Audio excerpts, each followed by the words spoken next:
What's up, guys? This is Ultar for Wrestling with Ultar, and we're back again in SmackDown. This is my SmackDown review of 3rd of March 2016. Before we go, I have some complaints. The commentators. I really like Mauro Ranallo as play-by-play commentator, and I like that Jerry Lawler has turned heel again, and yeah, it's just bad-mouthing some baby faces and cheering on the heels. I like him as that. But then we had Byron Saxton. Now Byron, I don't have too many things to say about him. He's just an ordinary commentator. He doesn't add anything to the table. But to have him on Raw, to have him on SmackDowns, and now to have him on pay-per-views, plus NXT, isn't that a little too much to have such a bland commentator? I know he's the babyface commentator who just, yeah, he just is there. He's pretty boring. I would rather like to have 2 commentators instead of 3. Like JR and King, they were great. But we have, yeah, we have Byron there. It's pretty standard stuff. I don't like it. And also, another complaint. You know, in matches we see some moves in like every match. It's getting kind of boring because I'm talking about suicide dives and throwing people into the barriers. The biggest culprits of suicide dives are Dean Ambrose, the Usos, and Lucha Dragons. They use it in every match. They always want to do their dives. Why can't they just save those dives for big pay-per-view matches or something like that? It would be awesome. And then we got throwing them into the barricades, which everyone does. It's so boring. Save them for bigger matches, please. Well, that's my complaints. Let's get to the good parts. So I watched SmackDown. It was good actually. It was better than last week, anyways. So we're starting with Dean Ambrose, of course, the man at the moment. Dean Ambrose he walks out. He's pretty messed up. He had some beatings last week and this week. He walks out with a chair, sits down in the ring and talks a little. Then out comes my guy, Kevin Owens, to interrupt him.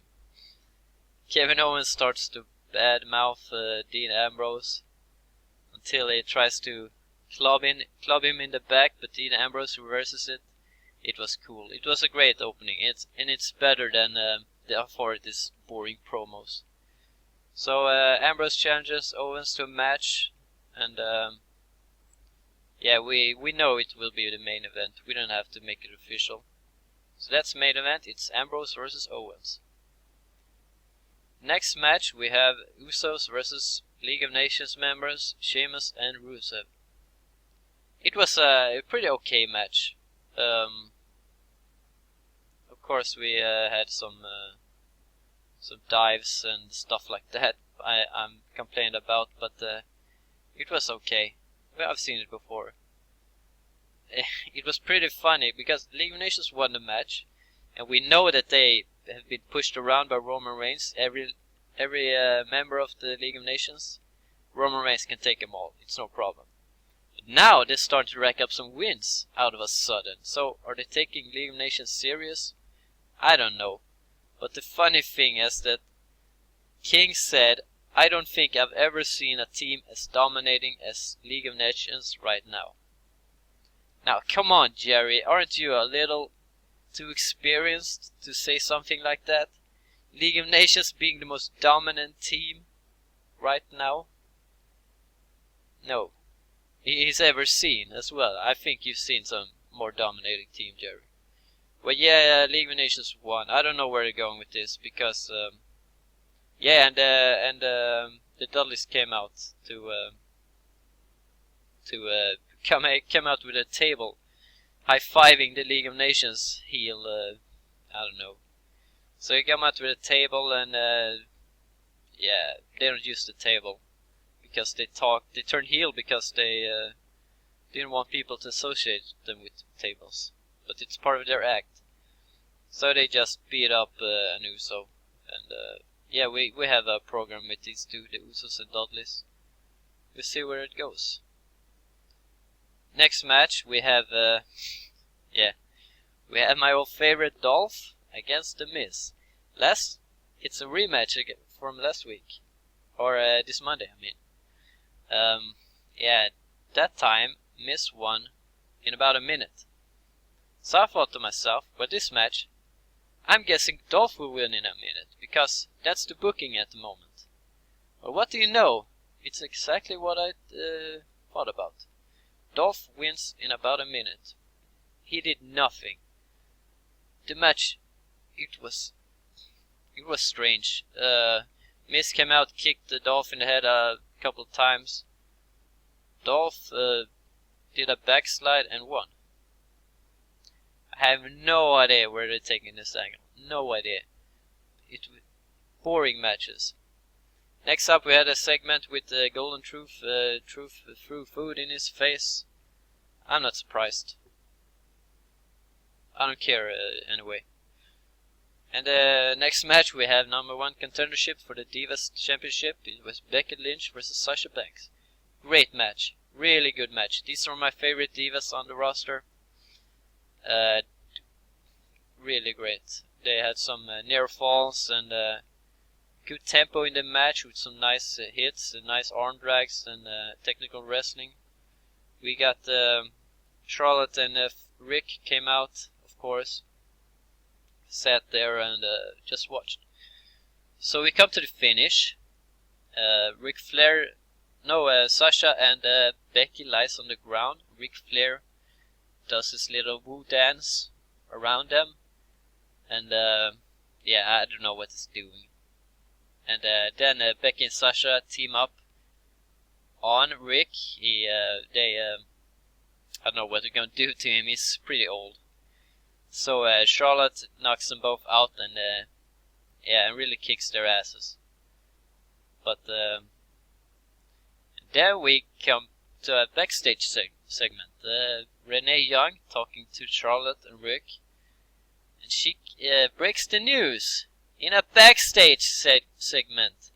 She says, well, Charlotte, you are facing both Becky and Sasha at WrestleMania in a triple threat match. So why the fuck